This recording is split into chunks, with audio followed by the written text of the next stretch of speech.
today's topic is managing multiple legal entities in Microsoft Dynamics AX 2012. So we want to get started, and what I want to highlight today is some of the tools that you can use inside AX to go ahead and manage your organization, which often consists of multiple legal entities. So some of the tools that we can use is that just taking advantage of the shared data inside AX. There's a lot of components that are actually shared, and we can share them across entities pretty effectively. Then in some of the subledger situations, you might have accounts payable set up in each company and you don't want to do the configuration individually. So we can also take advantage of a copy company utility that AKA has developed and to go ahead and speed up the setup of the companies. In addition, importing entries, there is some bidirectional stuff inside Excel, and over and above that I'll highlight a tool that we can use just to quickly and easily import entries right into AX. And then there is some tools we can go directly against the organizational hierarchy for both the period closing and to automate the consolidation. And then as always, we'll open up for some Q&A at the end. Okay, so the first part I want to just talk a little bit about is the multi aspect of AX.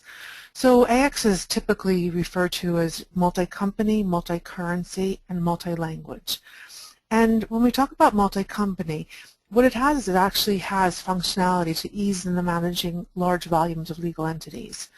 And it's tied together with an organizational hierarchy, which is a very Visio-like tool to go ahead and just lay out your organization very visually so you can actually see it. And there's always the ability to do some period management, to open or close periods and make sure that you're controlling what entries are going into what company. And there's financial reporting, budgeting, and consolidation built into the package. The consolidation is actually live and online. So we don't go to an external tool, we stay right inside AX for the consolidation. And then any complex organization is going to need multiple posting layers inside their general ledger. And so typically we see this for tax or IFRS, sometimes statutory reporting, and typically local GAAP requirements as well. So those are just posting layers that you can go ahead and use to access your data. And we're actually running an optimized consolidation, so I'll highlight some of those tools that we're using later in this morning's presentation to show you how to get an automated, optimized consolidation. And Audit Trail, of course, is built all throughout the entire system. So when we say multi-currency, basically every transaction has the potential to be tracked in 3 different currencies, which are base, or sometimes referred to as stores, accounting, or sometimes referred to as functional, and then reporting currencies. And all of these, both the accounting and the reporting currencies, you can revalue them at any point in time. So you can have different revaluations on the accounting and reporting currencies happening because they might be in completely different currencies. And then when you're doing the consolidation, you have to go ahead and do currency translation. And that is automated in the AX solution as well. And then over and above that, there is some integrated features. One of the things is the Enterprise Portal, which is just a great way to extend the reach of AX. And you can actually extend it to your customers and your vendors. So Microsoft is providing on the Enterprise Portal, which is the dashboards, and there's some applications there for requisitions and T&E and some other applications. And there actually is 2 other applications in the customer and the vendor portal. And what these allow you to do is they're completely free to all your customers and your vendors. So they're self-service. So if you've got, 2,000 vendors and the accounts payable phone is always lit up and people are always inquiring, in a very secure environment, you can go ahead and just give your vendors a login. They can log into their account and see just the information that relates to them, be able to submit electronic invoices, and also be able to look up their accounts. And then there is Microsoft Office bidirectional integration. A lot of products are able to take information out to Excel. Inside AX, we hold that link, and we can take the information down from Excel and then publish it back to AX. Okay, so the first thing I want to do is go over some of the shared data structure inside AX. And there's some information that's shared and there's some information that's kept at the legal entity level. So this very colorful slide is just going to give us a little highlight. So in the blue area over here, we're talking about shared data. And when we talk about shared data, just taking it from the left, currencies are shared across the database. I guess I probably should back it up by saying that all entities in AX are inside a single database, which is great. You have one database to back up, one database to maintain. So we're going to start sharing some information across entities where it's preferred or where that decision is made. And typically that's happened on the currency. So inside currency, all the ISO codes are loaded and they're shared across the organization. And also the rate types and the exchange rates. You put the exchange rates in once, or you integrate the daily rates in there, and all the entities can take advantage of that data. The next section is about dimensions and accounts. So a shared chart of accounts, to the extent that that's possible. If you're in a global organization, sometimes that's not entirely possible, and you might end up with 2 or 3 chart of accounts. You also have the ability to have consolidation accounts in there. So if you find that you're in a few chart of accounts, we can bring them all together in a consolidation. So that's not an issue. But a lot of our clients are taking advantage of the shared chart of accounts, which is a single point of maintenance. You're also sharing financial dimensions, and then you're tying it together with account structures and advanced rules. So inside the AX chart of accounts, instead of setting a predefined combination, you have main accounts and then you have financial dimensions, and then you put some structure in there by saying that these dimensions are used with these accounts, and even putting relationships inside the advanced rules of this dimension. When I say location 2, I only have these 4 departments there, so you can set up those rules as well. And of course, the calendars are going to be shared across to the extent possible. If you're all in the same fiscal year, great, one setup. If not, you'll have to have a couple of different calendars, but January 2013 only has to be put in once, and then you can use it where you need to. So once you start sharing information, you might say that there's some information you need down at a legal entity level. Perhaps there's some company-specific financial dimensions or some accounts that are only used inside that entity, and you don't want to put it into the accounts. Then you can go ahead and just enter accounts or dimensions directly into the individual companies. And there also, if you have different fiscal periods, you can go ahead and set them at the legal entity level. Okay, so let's take a quick look at how multi-entity is used inside AX. Whoops, we'll go forward instead of backwards. Okay, so I'm going to take you into AX right now. So I'm actually at the AX homepage, and I'm actually in the USMF company. If I just go ahead and use this down button, I can see a list of all of my entities. So we basically set up all of the entities in AX, including the consolidation entities. And these entities are done, we're going to go ahead and use them. I'm going to switch now it's very easy to switch companies. I'm going to go over to my consolidation company, my top level one. And you can see the home page. The nice thing about this is that the user experience is going to change as they flip companies. All of the graphs and the KPIs get refreshed with that entity. So what I want to go into right now is go into the organizational administration. And let's take a look at how we lay the accounts out, or the entities out. So I'm in my legal entities, and we'll be doing this for the departments and anything else, and I'm going to view this in a hierarchy. Okay, so you can see it's a visual representation of your org structure. So it looks very Visio-like, and it's actually, it's easy enough to see, okay, here's the top group over here. Underneath, I've got these 3 consolidation entities, and then I've got some companies underneath there. It's more than just a static picture, though. It's a picture that's got date stamps on it. So you can see that there's some future changes queued up. I have some changes slotted for, well, I've got quite a few changes that are all queued up over here. And the nice thing about this is that depending on where this organizational hierarchy looks at this point in time, my financial statements will reflect that. So I'm over here in an income statement, and from that organizational hierarchy, my financial reporter is now printing up financial statements using, the top level group here and all my consolidation points, and even down to the individual company level. And so if I run this report at December 31st, 2012, it's actually going to take the way the organization looked at that point in time. Now over and above that, you can do some proposed reorgs and build your own trees in Management Reporter, but it actually is going to be taking the trees directly from AX. So as I make the changes, it's got them all slotted in so it knows what financial statement to render according to the way the org structure looked at that period in time. The other thing is that if we go back to one of our working companies is that there's intercompany activity built all throughout the system. So I put in the due tos and the due froms, and I put the relationships in place, who's going to transact with who. And then when I'm going to put an entry in, let's say by way of example, we'll put a general ledger journal in. And if I look at some of my intercompany journals here, let's go to an intercompany and look at the lines. Oops, let me just close out of that. You can see here I can go ahead and indicate one side of the entry going to one company account, the other side going to another company account. In this case, it's going to my Germany account, which is actually in a different functional currency. The translation will happen.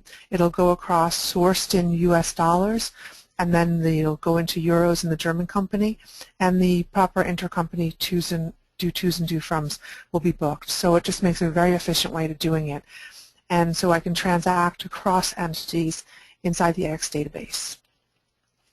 Okay, so let me go back and we'll look at a couple more tools that we can use to go ahead and make the multi-company setup just super efficient.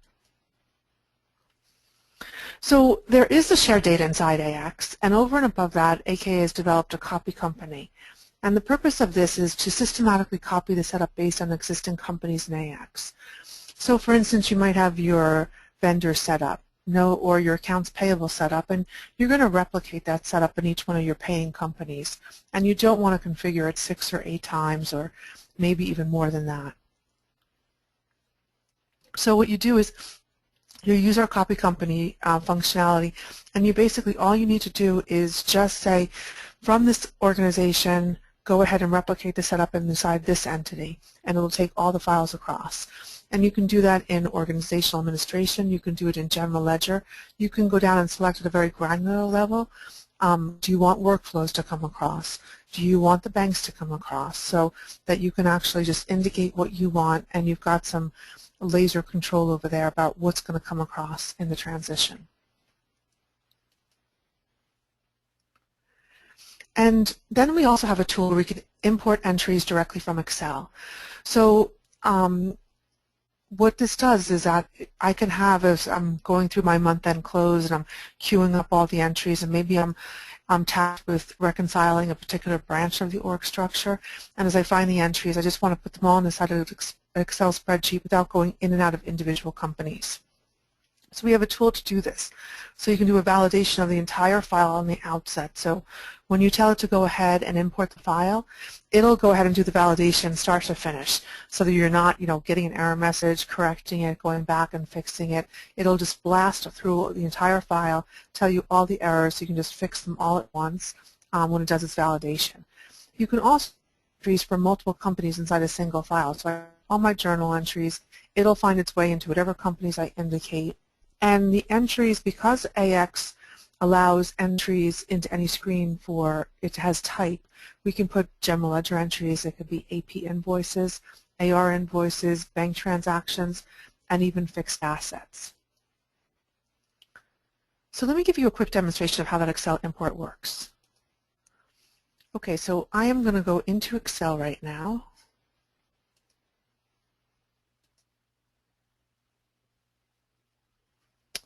And let me open up my template. Okay, so it's kind of colorful. It makes use of purple here, but the colors don't really mean anything, and it's just for my reference. But you can see here, inside here, I've got 3 journal entries. Each one of them are for three different companies: Company 11, Company 14, and Company 18. And I basically just tell it what journal I want, and we give you this template. And then you fill out what dimensions you're going to be using, because you might not be using all of them. And then it's just simply putting in here that it's ledger. This is going to go to the general ledger. If this was for accounts receivable or accounts payable, I'd be indicating there. And then I'd be putting the invoice number in. And I basically just put the debit and the credit. So in this case, 3 very simple entries. I just close it down. And now I'm not even inside company 11, 14, and 18. I can be in any company I want, and I simply go into import ledger transactions. And I click on import, browse to my file. It could be located anywhere I want, as long as I keep track of it. And now it just went ahead and it put entries in. It's giving me the voucher numbers. So now it's in company 11. It's giving me that voucher number, company 14, 18. My file was error-free, so I didn't get any error messages, but if there was some validation issues, it would just call them out for me inside the screen, plain English. I don't have to interpret anything. It tells me everything that's wrong. So this is one way to just get efficient. If you're doing accounting for a large number of companies, then you can just go ahead and use this import tool and import into all the individual companies all at once.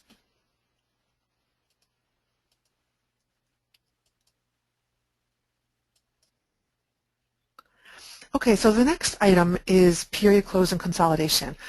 Oftentimes when we're managing a large number of legal entities, you need to make sure that, before you get to a certain level in the org structure, that you're closing the source entities and that this, division is closed. So if we leverage that organizational hierarchy, we close the period for all companies or a section of the organization. And we can also run the entire consolidation from the org structure. So let me tell you or do a quick demonstration of how that would work.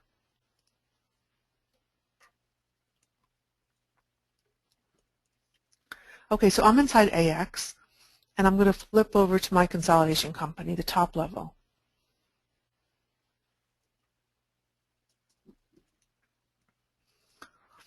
Now, if I was going to go ahead and run the consolidation manually, I would go into the consolidate, and I do the consolidation online.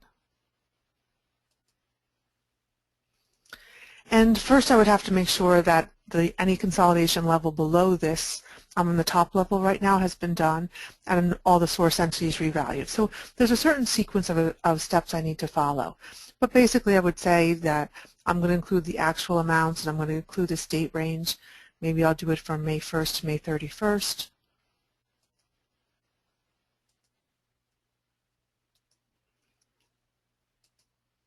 Okay, and I would choose what dimensions. I don't have to have as many dimensions in my source companies as in my consolidation company, but it always is best practice to also add the source entity. So this way when I'm analyzing the entries that come across, I can see what company they came from, because there's probably going to be more than one legal entity coming in. So in this case, I've got 3 entities coming in, and I'm going to need to put any elimination rules in place and also do my currency translation. So in this case, I need to translate my euros, and the balance sheet's going to be at spot, and the P&L is going to be at average.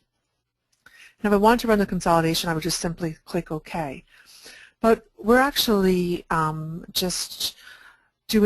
running it a little bit more automated. And so what we're going to do is we're going to go into the organizational administration and call up your legal entities. And so if you were to run the consolidation manually, you would first have to go ahead and revalue all of these companies because they might be in different currencies. Then you have to run this consolidation point, this consolidation point, and this consolidation point. Then you need to revalue all of these, and then you need to run this consolidation here. They have to be run in exactly the right order to get a proper consolidation.